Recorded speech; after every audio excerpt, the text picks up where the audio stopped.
Hello বন্ধুরা, তোমরা সবাই কেমন আছো? আশা করি সবাই ভালো আছো। অভিজিৎ ব্লগে নতুন একটা ব্লগে তোমাদের স্বাগত। তো তোমরা যারা চ্যানেলে নতুন, চ্যানেলটাকে সাবস্ক্রাইব করে দিও। তো আজকে চলে এসেছি ইসকনের মেলায়, যেটা তোমাদের ট্রাই ব্রিগেড প্যারেড গ্রাউন্ডে হচ্ছে। তো তোমরা পার্কস্ট্রিট মেট্রো 1 নম্বর বা 2 নম্বর গেট থেকে একদম বাঁদিকে ঘুরলেই তোমরা পেয়ে যাবে। আর এই দেখতে পাচ্ছ আমার একদম ব্যাকগ্রাউন্ডে পার্কস্ট্রিট মোড়। তো এখান থেকে তোমরা বাসে করেও আসতে পারো।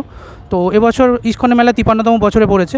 তো ভিতরে মেলাটা কেমন কী হচ্ছে তোমাদের ঘুরে দেখাবো, তো দেখতে থাকো আমার সাথে। তো বন্ধুরা, তোমরা যদি এই মেলা আসতে চাও তো সামনেই দেখতে পাচ্ছ এই রাস্তাটা হচ্ছে পার্কস্ট্রিট। তো একটু এগোলেই পার্কস্ট্রিট ক্রসিং। তা তোমরা পার্কস্ট্রিট ক্রসিংয়ে নামতে পারো বাসে করে, বা ডান দিকে হচ্ছে তোমার পার্কস্ট্রিট মেট্রো স্টেশন। তো 1 নম্বর গেট থেকে বেরিয়ে ডান দিকে বাঁকলেই তোমরা এই মেলা পেয়ে যাবে। তো এই হচ্ছে 53তম ইসকনের রথযাত্রার মেলার গেট। দেখতে পাচ্ছ খুব সুন্দরভাবে চারিদিকটা সাজানো হয়েছে।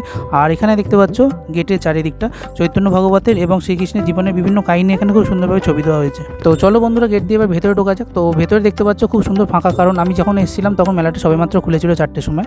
তো আজকে হচ্ছে মেলার দ্বিতীয় দিন। তো দেখতে পাচ্ছ খুব সুন্দর চারিদিকটা মেলা বসেছে। আর এবছরের ইসকনের রথযাত্রা 53তম বছরে পড়লো। তো এই মেলা 8ই জুলাই থেকে 14ই জুলাই অবধি হবে। আর এই মেলা 4টে থেকে 8টা অবধি হচ্ছে। তো দেখতে পাচ্ছ মেলার সামনে চলে এসেছি। তো বন্ধুরা, আগের ভিডিওতে তোমাদের মিন্টো পার্কে যে জগন্নাথ বলরাম সুভদ্রা রথ দেখিয়েছিলাম, সেই রথ দেখতে পাচ্ছ ট্রাই ব্রিগেড প্যারেড গ্রাউন্ডে চলে এসেছে। তো এখানে রথ উল্টো রথের আগের দিন পর্যন্ত থাকবে এবং এখানে জগন্নাথ মহাপ্রভুকে এখানে পুজো করা হচ্ছে, তাই জন্য রথগুলো এখানে রয়েছে। তো বন্ধুরা, প্রথমেই তোমাদের যে রথটা দেখাবো সেটা হচ্ছে জগন্নাথের রথ। তো দেখতে পাচ্ছ জগন্নাথ প্রভুর এখানে লাইটিং রয়েছে আর লেখাও রয়েছে জয় জগন্নাথ। তো তারপরে যে রথটা দেখতে পেলাম সেটা হচ্ছে সুভদ্রা দেবীর রথ। তো দেখতে পাচ্ছ এখানে জয় সুভদ্রা লেখা রয়েছে, খুব সুন্দর এখানে লাইটিং দিয়ে দেখানো হয়েছে। তো তারপরে যে রথটা দেখতে পাচ্ছ এটা হচ্ছে বলরাম দেবের রথ। তো এখানে দেখতে পাচ্ছ বলরাম দেবের খুব সুন্দর লাইটিং দিয়ে রয়েছে ছবি, আর জয় বলরাম লেখা রয়েছে। তো বন্ধুরা, এই হচ্ছে ট্রাই ব্রিগেড প্যারেড গ্রাউন্ড, যেখানে প্রতি বছরই ইসকনের মেলা বসে। তো দেখতে পাচ্ছ সন্ধ্যেবেলা আর সূর্যটা ঠিক যাওয়ার সময় চারিদিকটা খুব সুন্দর লাগছে, আলো জ্বলে উঠেছে হালকা হালকা। আর এখানে দেখতে পাচ্ছ ইসকনের মূল মন্দিরটা খুব সুন্দরভাবে সাজানো রয়েছে। তো রথের ঠিক ডান পাশে দেখতে পাচ্ছ ইসকন ইউথ ফোরামের পক্ষ থেকে অনেকগুলি স্টল করা হয়েছে। তো খুব সুন্দর এখানে একটা যাওয়া আসার রাস্তা রয়েছে দেখতে পাচ্ছ। তো এর ভেতর দিয়ে গেলে তোমরা ডান দিকে অনেকগুলি স্টল পাবে পরপর। তো এই স্টলগুলো খুব ইউজফুল, সমস্ত জিনিস বিক্রি হচ্ছে। তো এই স্টল থেকে এই রাস্তাটা দিয়ে তোমরা সোজা এগোলেই তোমরা মূল যে ইসকনের মন্দিরটা মাঠের মধ্যে করেছে, তো সেটা তোমরা পেয়ে যাবে। তো ট্রাই ব্রিগেড প্যারেড গ্রাউন্ডে খুব সুন্দরভাবে দেখতে পাচ্ছ ইসকন মন্দির করা হয়েছে। আর সামনেই দেখতে পাচ্ছ খুব বড় একটা রঙ্গোলি করা হয়েছে। তো রঙ্গোলি দেখতে পাচ্ছ একদম নিচে ইসকন লেখা, আর চারিদিকে দেখতে পাচ্ছ চেয়ার দিয়ে ঘেরা রয়েছে। তো বন্ধুরা, ট্রাই ব্রিগেড প্যারেড গ্রাউন্ডের এই ইসকন মন্দিরের ভেতরেই জগন্নাথ দেব এখানে অধিষ্ঠান করছে। তো চলো ভেতরে ঢোকা যাক। তো ভেতরে ঢুকে দেখতে পেলাম খুব সুন্দর, দেখতে পাচ্ছ বড় একটা ঝাড়বাতি করা হয়েছে। আর দেখতে পাচ্ছ কৃষ্ণ এবং চৈতন্য বাহিনী মন্দিরের চারপাশে দেখতে পাচ্ছ খুব সুন্দরভাবে লেখা রয়েছে, আঁকা রয়েছে। এখানে দেখতে পাচ্ছ প্যান্ডেলের ভেতরে মূল মন্ত্র লেখা রয়েছে জগন্নাথ দেবের, আর এই হচ্ছে ইসকনের জগন্নাথ দেব। তো দেখতে পাচ্ছ খুব সুন্দরভাবে সাজানো রয়েছে চারিদিকটা, জাস্ট অসাধারণ লাগছে। দেখে মনে হচ্ছে যে বাইরের দেশের কোনো মন্দির হয়তো আমরা এসেছি। তো খুব সুন্দরভাবে সাজানো হয়েছে ট্রাই ব্রিগেড প্যারেড গ্রাউন্ডে ইসকনের পক্ষ থেকে। তার চারদিকে লাইটিংটা দেখতে পাচ্ছ জাস্ট অসাধারণ, আর পেছনে ব্যাকগ্রাউন্ডটা জাস্ট কিছু বলার নেই, খুব সুন্দর দেখতে লাগছে। তো ইসকনের এই কদিন দেখতে পাচ্ছ খুব সুন্দরভাবে জগন্নাথ বলরাম এবং সুভদ্রাকে খুব সুন্দরভাবে সাজানো হয়। আর এখানে দেখতে পাচ্ছ যেহেতু 4:30 5টা বাজে এখন ঘড়িতে, তাই জন্য দেখতে পাচ্ছ খুব সুন্দরভাবে আরতি করা হচ্ছে ওনাদের। আর জগন্নাথ বলরাম সুভদ্রা দেবের ঠিক উল্টো দিকে দেখতে পাচ্ছ প্রভুপাদের খুব সুন্দর একটি বিরাট মূর্তি করা রয়েছে, চারিদিকটা খুব সুন্দর সাজানো। তো ইনি হচ্ছেন শ্রীলা প্রভুপাদ। তো ইনি হচ্ছেন ইসকনের প্রতিষ্ঠাতা, এবং দেখতে পাচ্ছ খুব সুন্দরভাবে ওনার যে বসার সিটটা খুব সুন্দরভাবে সাজানো। তো এখানে দেখতে পাচ্ছ ইসকনের প্রভুরা খুব সুন্দরভাবে ষষ্ঠাঙ্গে এখানে প্রণাম করছেন এবং ভগবানের কাছে তাদের আর্জি জানাচ্ছেন। দেখতে পাচ্ছ ইসকন একজন ছোট্ট ভক্ত খুব সুন্দর সুন্দর ভগবদ্গীতা সেল করছেন। তো তোমরা আমার থেকে নিতে পারো, খুব সুন্দর কালেকশন রয়েছে। তো বন্ধুরা, তোমরা যদি ইসকনের রথযাত্রা এসে পুজো দিতে চাও জগন্নাথ দেবকে, তাই জন্য 251 এবং 501 টাকার ডালা রয়েছে। তো তারপরে দেখতে পাচ্ছ এখানে কিডস জোন রয়েছে, তার জন্য ফ্রি কুপনও তোমরা নিতে পারো দোলনা চড়ার জন্য। তো এখানে ম্যাডামরা খুব সুন্দরভাবে তোমাদের ভালোভাবে বুঝিয়ে দেবেন। আর এখানে দেখতে পাচ্ছ কিডস জোনের মধ্যে বিভিন্ন খেলনা রয়েছে, আর এখানে বিভিন্ন দোলনা রয়েছে। আর এখানে দেখতে পাচ্ছ খুব সুন্দর মিকি মাউস রয়েছে, তো স্পঞ্জের, যেগুলো আমরা ছোটোবেলা খুব চড়তাম। তো এই যে স্টলটা দেখতে পাচ্ছ এর ভেতরে তোমাদের আগের দিন যে দেখিয়েছিলাম ইসকনের যে ট্যাবলোগুলো পাশে জানে যাচ্ছিলো, সেই ট্যাবলোগুলো এখানে খুব সুন্দরভাবে আছে। আর এখানে দেখতে পাচ্ছ ভেতরটা খুব সুন্দরভাবে, বিরাট বড় জায়গা। তো দেখতে পাচ্ছ এখানে খুব সুন্দরভাবে বিষ্ণুর বিভিন্ন অবতারকে এখানে খুব সুন্দরভাবে বোঝানো হয়েছে। তো প্রথমে যেটা দেখতে পেলাম, দেখতে পাচ্ছ যে যশোদা মা কৃষ্ণকে বেঁধে রেখেছে, যেহেতু কৃষ্ণ অন্যায় করেছেন তাই জন্য।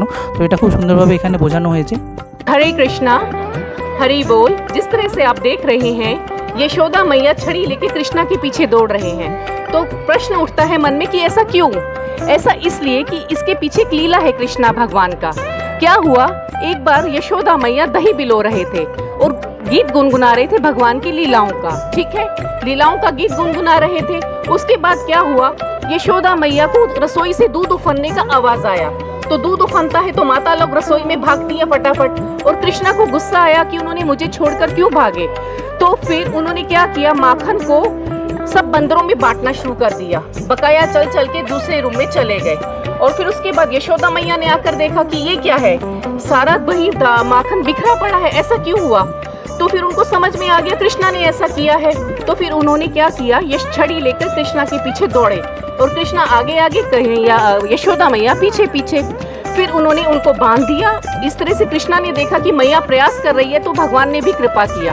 तो ये लीला हमें यही दिखलाती है कि अगर हम प्रयास करेंगे तो भगवान हम पे हमेशा कृपा करेंगे।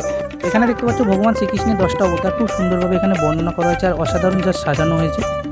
তো আমরা প্রথম থেকে দেখছি এখানে যেরকম আছে যে মৎস্য অবতার, এই নিচে আছেন দেখতে পাচ্ছেন মৎস্য অবতার, এখানে কুর্ম অবতার, এই যে ভগবান এখানে আছেন, পিছনে আছে বরাহ অবতার।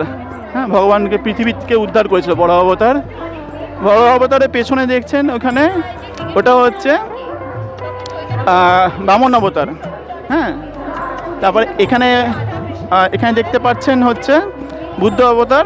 বুদ্ধ অবতারের পেছনে হচ্ছে রামচন্দ্র অবতার, রামচন্দ্র পেছনে হচ্ছে নৃসিংহ অবতার। আচ্ছা, এবার ডান দিকে যাচ্ছি, এখানে মানে বামন অবতারের পিছনে হচ্ছে পরশুরাম অবতার। হ্যাঁ, আর তার পিছনে হচ্ছে কল্কি অবতার, আর কল্কি অবতার একদম পিছনে হচ্ছে ভগবান শ্রীকৃষ্ণ। আপনি একটু এদিকে আসুন, আপনি দেখিয়ে দিতে পারবেন। হ্যাঁ, একটু ই করুন, দেখে এখানে দেখতে পাবেন কেন ভগবান শ্রীকৃষ্ণ ওপরে, কেন ভগবান শ্রীকৃষ্ণ থেকেই সব অবতাররা আসছেন, তার জন্য ভগবান শ্রীকৃষ্ণকে আমরা বলি অবতারী। তো এখানে দেখতে পাচ্ছ ভগবান শ্রী চৈতন্য ভক্তের আরজি শুনছেন, তো এটা খুব সুন্দরভাবে এখানে বর্ণনা করা হয়েছে। हम सभी जो है यहाँ श्री चैतन्य महाप्रभु को देख पा रहे हैं, पीछे हम राधा कृष्ण को देख पा रहे हैं। चैतन्य महाप्रभु जो है श्री राधा कृष्ण के युगल स्वरूप है, जो है श्री चैतन्य चरितामृत में इसका वर्णन आता है। एक बार जो है हमको पता है कि श्री चैतन्य महाप्रभु जो है भक्ति आंदोलन का प्रचार किए थे और जो है साथ ही साथ हरे कृष्ण महामंत्र का भी प्रचार किए थे। हरे कृष्ण महामंत्र का जो है वो कुछ इस प्रकार है, हरे कृष्णा कृष्ण कृष्ण हरे हरे, हरे राम राम राम हरे हरे। श्री चैतन्य महाप्रभु जब साउथ इंडिया टूर अर्थात जो दक्षिण भारत है उसके जो भ्रमण पे जब वो निकले, तब उनका मिलन श्री रामानंद राय जी से हुआ। तब रामानंद राय जी ने जो है उनके साथ उनका बहुत ही डीप शास्त्रीय कॉन्वर्सेशन हुआ और रामानंद राय जी ने उनसे पूछा कि हे महाप्रभु आप कौन हैं। तब महाप्रभु ने अपना जो श्री कृष्ण का जो स्वरूप है उनको दिखलाया। ऐसे ही कुछ निजी पार्षदों को श्री चैतन्य महाप्रभु ने अपना जो है श्री कृष्ण का स्वरूप दिखाया। তো বন্ধুরা, এই ট্রাই ব্রিগেড প্যারেড গ্রাউন্ডে একটা জায়গায় খুব সুন্দরভাবে এখানে সাংস্কৃতিক অনুষ্ঠান পরিবেশন করা হচ্ছে। তো এখানে নৃত্যগীত খুব সুন্দরভাবে পরিবেশন করা হচ্ছে, তোমাদের একটি ভিডিও শেয়ার করলাম।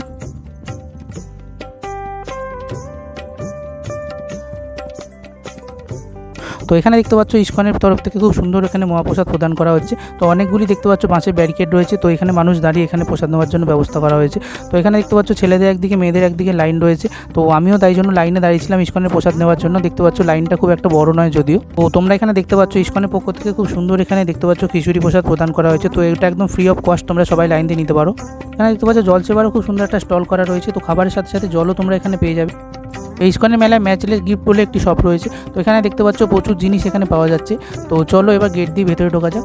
তো গেট দিয়ে ভেতরে ঢুকে দেখলাম মেলার ভেতরটা খুব বড় আর খুব সুন্দরভাবে প্রচুর জিনিস এখানে পাওয়া যাচ্ছে। তো প্রচুর মানুষ এখানে এসছে দেখতে পাচ্ছ। তো এখানে শিলা প্রভুপাদ এবং জগন্নাথের ছবি দেওয়া টি শার্ট রয়েছে। জগন্নাথ টি শার্টগুলো 250 করে, সব সাইজের আছে এগুলো, 38 ফ্রি সাইজ সব। এখানে দেখতে পাচ্ছ জগন্নাথ বলরাম সুভদ্রার খুব সুন্দর সুন্দর সব টাইস বিক্রি হচ্ছে, তো এগুলো 400 টাকা করে দাম। আর এখানে দেখতে পাচ্ছ জগাই মাথায়, যেটা 200 টাকা করে দাম। তো আমার এগুলো খুব কিউট লাগলো। তো তাছাড়াও এখানে দেখতে পাচ্ছ জগন্নাথ বলরাম সুভদ্রার বিভিন্ন ছবি পাওয়া যাচ্ছে।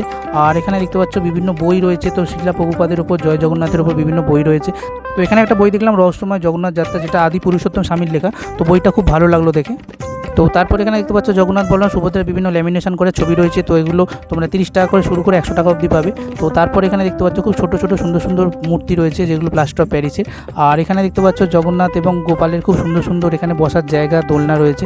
তো তারপরে দেখতে পাচ্ছ এখানে খুব সুন্দর সুন্দর বিভিন্ন সুগন্ধি রয়েছে, আতর রয়েছে এবং তোমরা অগরও পেয়ে যাবে, যেগুলো ঠাকুরকে মাখানো হয়। তো তারপর এখানে দেখতে খুব সুন্দর সুন্দর ধুতি পাওয়া যাচ্ছে, ধুতি পাঞ্জাবি সমস্ত কিছু এখানে পাওয়া যাচ্ছে। তো নামাবলিও পাওয়া যাচ্ছে দেখতে পাচ্ছ, এখানে সব কিছু তোমরা এখানে মেলায় পেয়ে যাবে। আর এখানে দেখতে পাচ্ছ জগন্নাথের জামা এবং গোপালের জামা সবই তোমরা এখানে পেয়ে যাবে। খুব সুন্দর জিনিস, ছোট ছোট জিনিস এখানে পেয়ে যাবে তোমরা। আর এখানে দেখতে পাচ্ছ ছোট বড় বিভিন্ন ম্যাগনেটগুলো পাওয়া যাচ্ছে, যেগুলো আমরা বিভিন্ন আলমারি বা বিভিন্ন জায়গায় রাখি, তো গাড়িতে রাখার বিভিন্ন জিনিসও তোমরা এখানে পেয়ে যাবে। তো তারপরে দেখতে পাচ্ছ এখানে যারা কাঠের মালা পরে, তো চৈতন্য ভগবতের যারা সব ভক্ত, তাদের জন্য দেখতে পাচ্ছ খুব সুন্দর সুন্দর জিনিস এখানে পেয়ে যাবে, হাতে পরার এবং গলায় পরার মালা। তো তারপরে এখানে দেখতে পাচ্ছ খুব সুন্দর সুন্দর সবটাই বিক্রি হচ্ছে কৃষ্ণ এবং জগন্নাথের। আর এখানে দেখতে পাচ্ছ পিতলের বিভিন্ন জিনিস বিক্রি হচ্ছে, তো এখানে তোমরা বিভিন্ন দামে এগুলো পেয়ে যাবে। তো তারপরে দেখতে পেলাম এখানে একটি গোসেবা কেন্দ্র রয়েছে। তো গেট দিয়ে ভেতরে ঢুকে দেখতে পেলাম দুদিকে প্রচুর গরু একসাথে রয়েছে, আর এদিকে দেখছো গরু এবং গাভী তো অনেক রয়েছে এখানে দেখতে পাচ্ছ, আর প্রচুর এখানে শ্রীকৃষ্ণের বাণীও রয়েছে। তো এখানে দেখতে পাচ্ছ ইস্কনে মহাপ্রসাদের ব্যবস্থা রয়েছে, তো 50 থেকে 100 টাকার মধ্যে তোমরা প্রসাদ পেয়ে যাবে। কি ভোগ আছে এর মধ্যে? মহাপ্রসাদ হালুয়া প্রসাদ সুজির হালুয়া। দাম কত আছে এগুলো? এটা 50 টাকা দাম। আর গজা? গজার লাড্ডু? গজার খাজা গজার খাজা। আর লাড্ডুও 50 টাকা। আর খিচুড়ি আছে আপনার 100 টাকা। খিচুড়ি 100 টাকা বসে খাওয়ার জন্য, বাড়িতে নিয়ে যাওয়ার জন্য? খিচুড়ি আর আলুর দম ওটা আপনি Parcel পার্সেল বাড়িতে নিয়ে যেতে পারেন। তো এখানে দেখতে পাচ্ছ ইস্কন লেখা ব্যাগে পার্সেলগুলো রেডি হয়ে গেছে। তো তারপর যে শপটায় গেছিলাম সেটা হচ্ছে গোবিন্দাস। তো এটা মূলত ইস্কনের একটি মিষ্টির শপ। তো তোমরা দেখতে পাচ্ছ এখানে প্রচুর মিষ্টির এখানে কালেকশন রয়েছে, তো সব রকম রসের মিষ্টি এবং শুকনো মিষ্টি সব মিষ্টি তোমরা এখানে পেয়ে যাবে। তো তোমাদের সুবিধার জন্য এখানে দেখতে পাচ্ছ পুরো লিস্টটা দিয়ে দিলাম যে কোন খাবার কত দাম। তো এখানে দেখতে পাচ্ছ ইস্কনের আরেকটি শপ, তো এখানে কেনাকাটার সমস্ত জিনিস এখানে পাওয়া যাচ্ছে। আপনার দোকানের নাম কি? Gobinda jewellery shop. Govinda jewellery shop. আর কী কী কালেকশন আছে আপনার কাছে? এখানে সব কিছু আছে, এখানে নেকলেস আছে, চুড়ি আছে, কানের আছে, আংটি আছে, শাড়ি আছে, শল আছে, আচ্ছা হ্যাঁ, জগন্নাথ বলরাম সুভদ্রা বনানী বড় বড় হার আছে। আচ্ছা। আর কী কী দাম থেকে আছে মোটামুটি? কি দাম এখানে 100 টাকা থেকে শুরু করে আচ্ছা, এখানে 10,000 টাকা 12,000 টাকা সব জিনিস পেয়ে যাবে এখানে। তো এখানে দেখতে পাচ্ছ একদল ইস্কনের অনুগামী তার ফ্যামিলি নিয়ে খুব সুন্দর এখানে দেখতে পাচ্ছ সঙ্গীত পরিবেশন করছেন।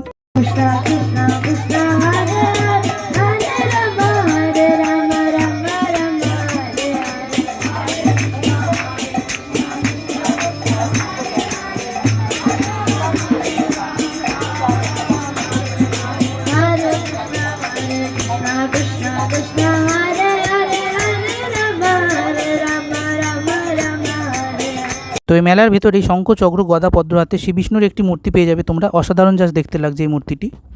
বেলা চারিদিকে আলো জ্বলে উঠতে দেখতে পাচ্ছ ট্রাইব ব্রিগেড প্যারেড গ্রাউন্ডটা কত সুন্দর দেখতে লাগছে। আর এই হচ্ছে ইস্কন মন্দির, তো দেখতে পাচ্ছ সেখানেও আলো জ্বলে উঠেছে, জাস্ট অসাধারণ দৃশ্য লাগছে। তো তোমরা সকালবেলা আসলে একরকম দৃশ্য দেখতে পাবে, বিকেলবেলা আসলে আরও সুন্দর দৃশ্যটি দেখতে পাবে, চারিদিকে আলোয় আলোময়। ইস্কনের রথযাত্রা মেলাটা কেমন লাগলো তোমরা কমেন্ট করে জানিও। আর দেখতে থাকো Abhijit blog, like share subscribe করতে ভুলো না। তো ভাই বন্ধুরা দেখা হচ্ছে নেক্সট ব্লগে।